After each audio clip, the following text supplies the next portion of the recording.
ନୂଆପଲ୍ଲୀ ବରଦେଇ ଠାକୁରାଣୀଙ୍କ ମନ୍ଦିର ପ୍ରାଙ୍ଗଣରେ ଏଠି ଭାଗବତ ଚର୍ଚ୍ଚା 7 ଦିନ ଧରି ଚାଲିଛି। 18 ତାରିଖ ଠାରୁ ଆରମ୍ଭ ହୋଇଛି। ଆଜି ତାର ଦ୍ୱିତୀୟ ଦିବସ। ଆମେ ଶ୍ରୀକ୍ଷେତ୍ରରୁ ଜଗନ୍ନାଥଙ୍କର ଦୈତାପତି ସେବକ ରାମଚନ୍ଦ୍ର ଦାସ ମହାପାତ୍ର ଏବଂ ବିଜୟନାଥ ସାମନ୍ତରା ଆମେ ଏହି କାର୍ଯ୍ୟକ୍ରମରେ ଜଗନ୍ନାଥଙ୍କ କଥା ଭାଗବତ କଥାରେ ଯୋଗଦାନ ନେବାକୁ ଆସିଥିଲୁ।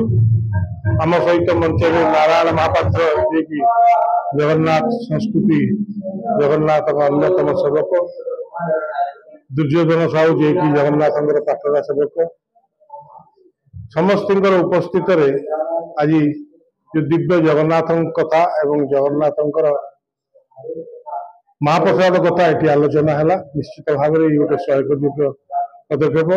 प्रभु जगन्नाथ समस्त को भल रखु, खुशी रखु, शंकरपुरी चक्रवाल करते ये प्रभु निकट प्रार्थना। जय जय जगन्नाथ, जय जगन्नाथ। पवित्र माघ मास धर्म मास बर्तमान कुंभ मेला चली समय आम पवित्र उत्कल प्रदेश में विभिन्न जगह भागवत पंचरात्र इत्यादि होउची।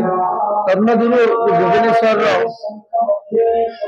आमर नयापल्ली ग्राम रे जो भागवत परायण होउची ता अत्यंत पवित्र, जहाँकि सारा अंचल को पवित्र करिवो। काहेकि भागवत गोटे एमिति शास्त्र, परम शास्त्र भागवत अभ्यास करुथिबो नित्य जगन्नाथ दास कहले आमर समस्त प्रकार जीवन शैली मनीष बंचे केमी मुक्ति केमी भागवत संपूर्ण भाव अच्छी।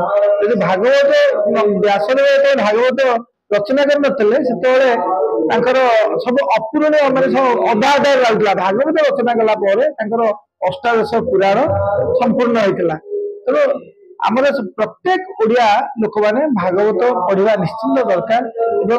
जहाँ अंचलवासी ये समय जो समय लोक मैंने टीवी मोबाइल सब देखिकी समय नष्ट कर समय समस्ते आसी एक जगह बस भागवत परम संतम मुखर भागवत श्रवण कर बहुत आनंदर कथा।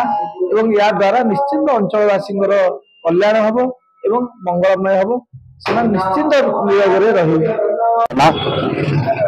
गत वर्ष भी भागवत महोत्सव ये होता।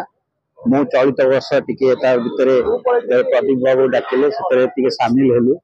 जहाँ सुविधा अच्छी ठाकुर काम जगन्नाथ काम, तेणु जगन्नाथ काम जहाँ किसी आम सेवक हिसाब से सारा भारत बुलुचु, सारा बाहर देश बाहर भी आम श्री जगन्नाथ पंचरात्र कर तेणु जेकोसी जगन्नाथ काम आम साहाय्य सेवक हिसाब से करूँ।